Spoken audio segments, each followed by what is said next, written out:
Well, the event itself in triathlon is a challenge because you're combining all three of events, swimming, cycling, and running, into one. And of course, you're going as fast as you can go. And so, in and of itself, it's a real tough sport. Um, as far as the swimming is concerned, depending on how cold the water is, sometimes the start, I would say almost every time, the start is the toughest. You're getting acclimated to the water, which is not the same temperature as the air. A lot of times it's colder. There are people everywhere. They're hitting you, you're hitting them, you're trying to see where you're going. It's just a big mess out there. Meanwhile, you're trying to keep your head above water long enough to catch your next breath. And so, if it's a big triathlon with a lot of people, that mess can be very troublesome, especially for somebody just starting out. Once you get your rhythm, though, things improve. As far as the cycling part is concerned, that could potentially be my favorite part.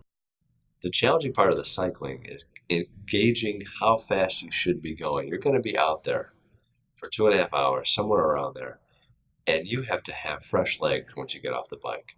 If you've got a lot of hills, and if you don't have your nutrition right, then by the time you get off that bike and have to run a half marathon, your legs are cooked and your day is done.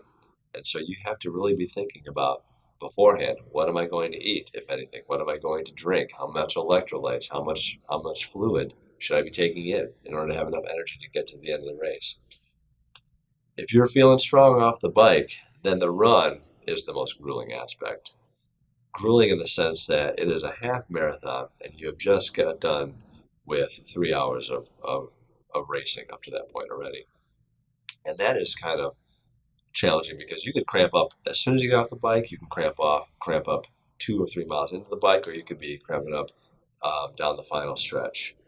But that is where you want to put time in and leave it all out there on the race course. So by the time you finish, you're you're mentally exhausted, you're physically exhausted, but at the same time, you're giving glory to God because He got you through it. And those are some of the more challenging aspects of it all.